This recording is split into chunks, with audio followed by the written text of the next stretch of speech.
कांग्रेस की मीटिंग में जोरदार हंगामा। राहुल के सामने क्या बोल गए खड़गे। कांग्रेस ऑफिस में जाने पर लगी रोक।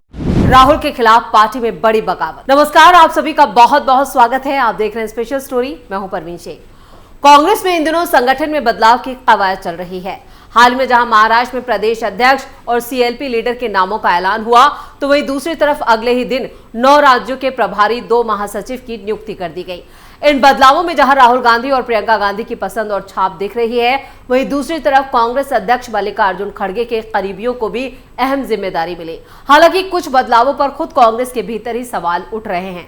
तो क्या है वो सवाल, आपको बताएंगे। कैसे राहुल गांधी के फैसलों से पार्टी में आग दहक रही है, ये सब आपको बताएंगे अपनी इस स्पेशल स्टोरी में। लेकिन उससे पहले बात कर लेते हैं कांग्रेस अध्यक्ष मल्लिकार्जुन खड़गे की। कांग्रेस के राष्ट्रीय अध्यक्ष मल्लिकार्जुन खड़गे ने 18 फरवरी को एआईसीसी मुख्यालय में पार्टी के सभी महासचिवों और राज्य प्रभारियों की बैठक की अध्यक्षता की। इस मीटिंग में लोकसभा के नेता प्रतिपक्ष राहुल गांधी और दूसरे नेता भी कांग्रेस के शामिल थे। मल्लिकार्जुन खड़गे ने कहा कि कई बार पार्टी की मजबूती के लिए जल्दबाजी में कई लोगों को शामिल करा लेते हैं, लेकिन आइडियोलॉजी में कमजोर लोग मुश्किल में भाग खड़े होते हैं। असल फिसल पड़े और नकल चल पड़े, ये पुरानी कहावत है। ऐसे लोगों से हम दूर रहे। महासचिवों और प्रभारियों को संबोधित करते हुए मल्लिकार्जुन खड़गे ने एक बड़ा बयान भी दिया। उन्होंने कहा, पिछली 2 CWC मीटिंग में मैंने संगठनात्मक सुधार की बात की थी। उस कड़ी में कई फैसले लिए जा चुके हैं। संगठन को स्टेट हेडक्वार्टर से बूथ तक जल्द से जल्द मजबूती से खड़ा करना आपकी जिम्मेदारी है।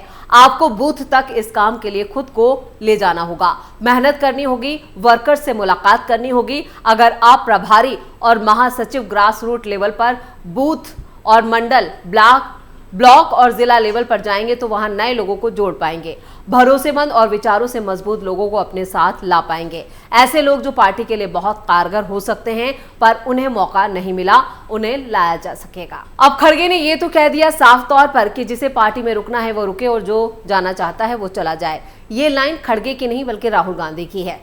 खड़गे ने आगे ये भी कहा कि हमें कांग्रेस पार्टी की विचारधारा के लिए कमिटेड लोगों को आगे बढ़ाना चाहिए, जो होता नहीं है कांग्रेस के अंदर, जो विपरीत माहौल में भी चट्टान की तरह हमारे साथ खड़े रहें। लेकिन अक्सर जो चट्टान की तरह खड़े रहते हैं, राहुल गांधी उनकी नींव हिला देते हैं।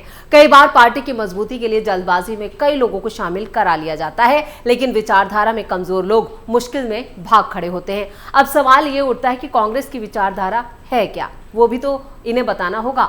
उन्होंने कहा कि हमारा संविधान बचाओ अभियान चल रहा है। जय बापू, जय भीम, जय संविधान कार्यक्रम बेलगांव में हमने तय किया था और ये अगले 1 साल तक चलेगा।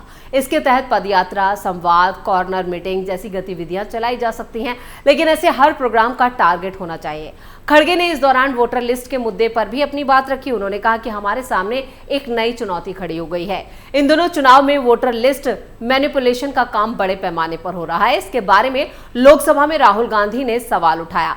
आप सभी को महसूस होगा कि आजकल हमारे समर्थकों के नाम वोटर लिस्ट से काट दिए जाते हैं या नाम हटाकर बगल के बूथ से जोड़ दिए जाते हैं। कांग्रेस अध्यक्ष ने कहा कि बीजेपी की तरफ से नए नाम चुनाव के ठीक पहले जोड़े जाते हैं और इस धांधली को हर हाल में रोकना होगा। महंगाई और बेरोजगारी का भी मुद्दा उन्होंने मीटिंग में उठाया, जबकि खुद कांग्रेस के अंदर इतने मुद्दे और इतने ज्यादा बातें हैं, उन पर विचार विमर्श नहीं किया गया। मोदी सरकार इस मामले में पूरी तरह विफल है, ये कहना है खड़गे का। जी हां, महंगाई को लेकर उन्होंने कहा और मोदी सरकार पर निशाना साधा।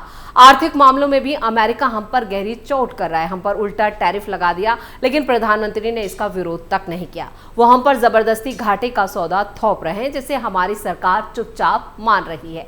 ये साफ साफ हिंदुस्तान और हिंदुस्तान के लोगों का अपमान है। उन्होंने आगे कहा कि अगले 5 साल हमारे प्रयास होने चाहिए कि हम जनता के मुद्दों को लेकर लगातार संघर्ष, जन आंदोलन करके मुख्य विपक्ष की भूमिका में उभरने की कोशिश करें।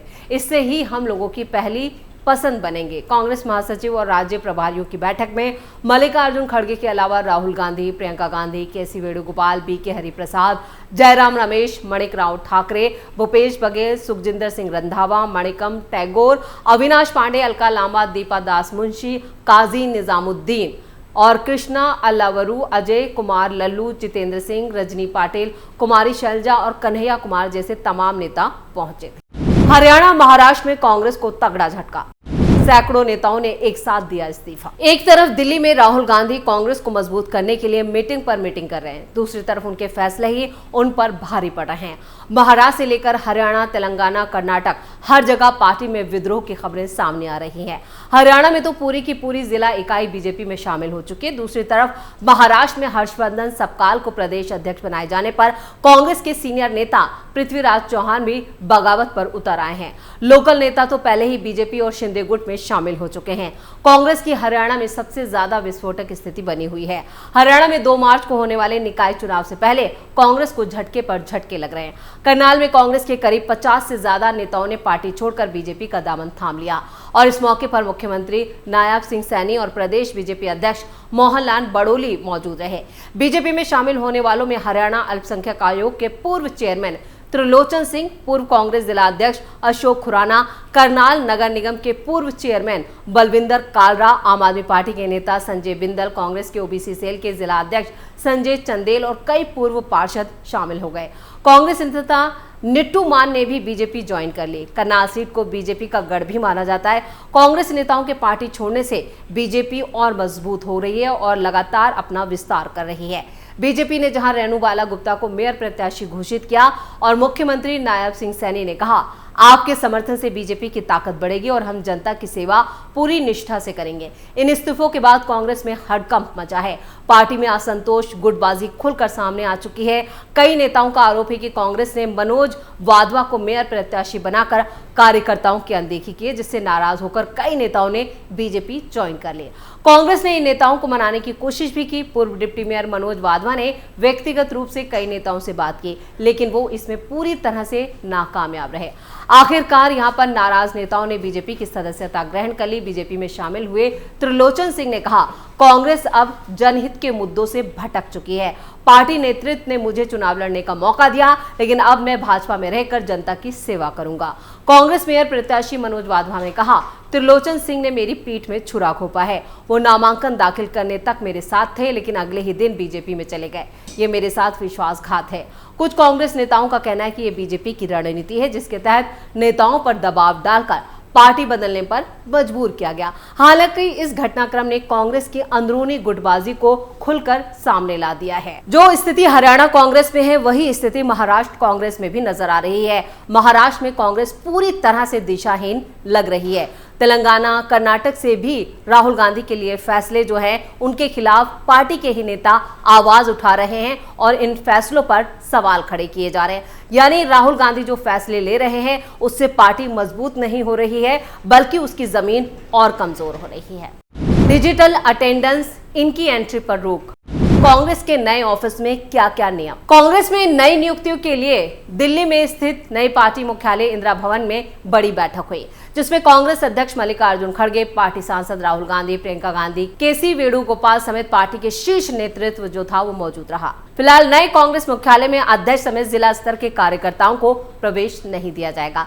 जिला नेताओं को दिल्ली आने के बजाय वहां पर क्षेत्र में काम करने के निर्देश दिए गए। कांग्रेस की शीर्ष सूत्रों के मुताबिक नए पार्टी मुख्यालय में पहली बैठक के दौरान कार्यकर्ताओं को कई तरह के नियम थोप दिए गए, निर्देश दिए गए। जिला नेताओं की समस्या प्रदेश स्तर पर, अध्यक्ष स्तर पर और फिर प्रभारी स्तर पर सुनी जाएगी। इसके अलावा वो प्रभारी महासचिव या प्रदेश में प्रभारी के दौरे पर अपनी बात रख सकते हैं। साथ ही सभी प्रभारियों और महासचिवों की डिजिटल हाजिरी भी ली जाएगी। वहीं अब सवाल यह है कि जनता की बात तो छोड़िए, कार्यकर्ताओं से दूरी क्या कांग्रेस को संजीवनी देगी?